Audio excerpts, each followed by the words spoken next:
And obviously that still leaves the very sensitive issue of territory. Very sensitive, where in the end it has to be the Ukrainian government taking the decisions on what they want to do, yes or no, when it comes to territory.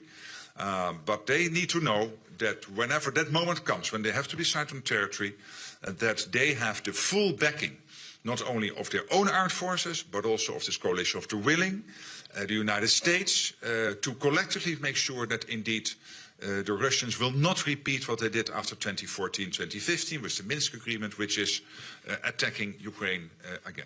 Russia's brutal war of aggression continues.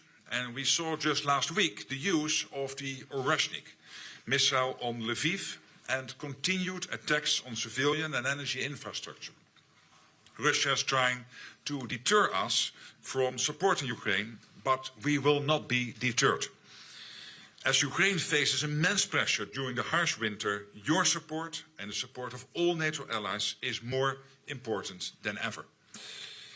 NATO membership of Ukraine, there was a summit in Washington in 2024 which was very clear and restated in the specific words of that summit statement the irreversible path of Ukraine into NATO. So that was the political commitment in 2024 and that still stands.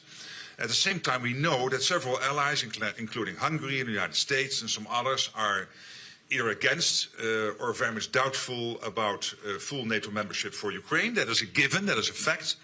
And at the moment we have to deal with the situation in Ukraine and between Ukraine and Russia, particularly since the brutal, unprovoked onslaught of Russia against Ukraine starting in February 22. And what is being discussed now with the United States, with all NATO allies, within the coalition of the willing, led by and originally organized and led by the French and the Brits, is how, after a full peace deal / a long-term ceasefire, how to make sure that Russia will never ever attack again.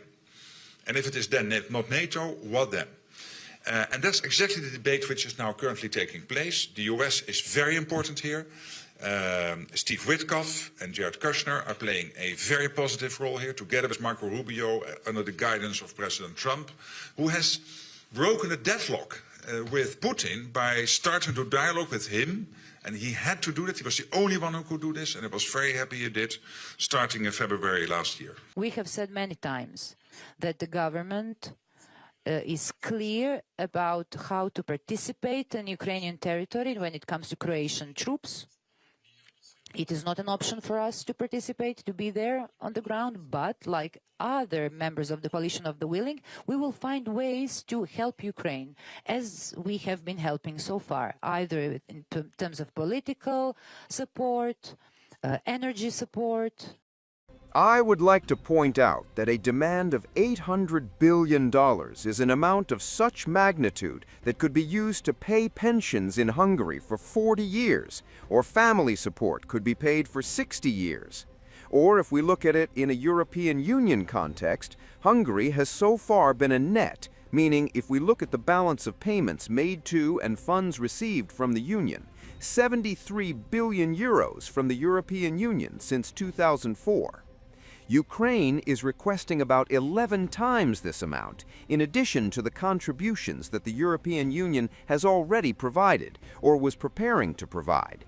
Therefore, the 180 billion euros that the European Union has so far given to Ukraine, and the 90 billion euros for which all member states, except for Poland, Slovakia, and Hungary, are taking on commitments and borrowing, totaling 270 billion euros, is in addition to that.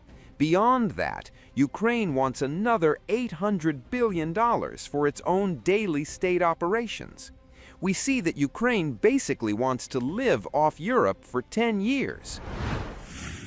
The government also discussed European political issues and discussed the situation of the Russian-Ukrainian war, particularly the peace efforts. In this context, we must state with the greatest concern that in the 20-point Ukrainian plan, which has not yet been made public, but the European Union has officially provided information about it, the Ukrainian accession on January 1, 2027 is included. We consider this completely impossible, unacceptable, and inconceivable.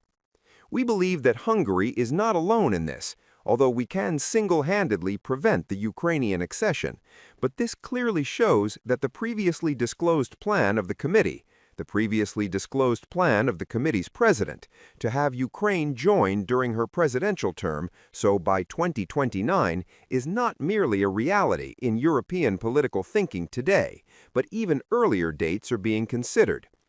What is even more outrageous is, I repeat here, that Hungary does not support Ukraine's accession to the Union, and if necessary, we will also prevent it from doing so.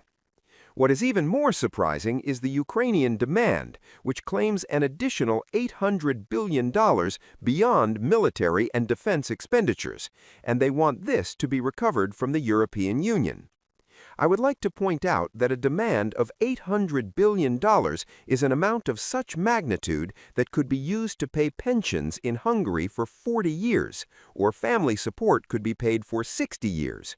Or, if we look at it in a European Union context, Hungary has so far been a net, meaning if we look at the balance of payments made to and funds received from the Union, 73 billion euros from the European Union since 2004.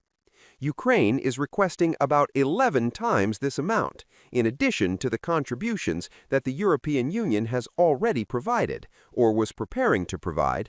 Therefore, the 180 billion euros that the European Union has so far given to Ukraine, and the 90 billion euros for which all member states, except for Poland, Slovakia, and Hungary, are taking on commitments and borrowing, totaling 270 billion euros, is in addition to that.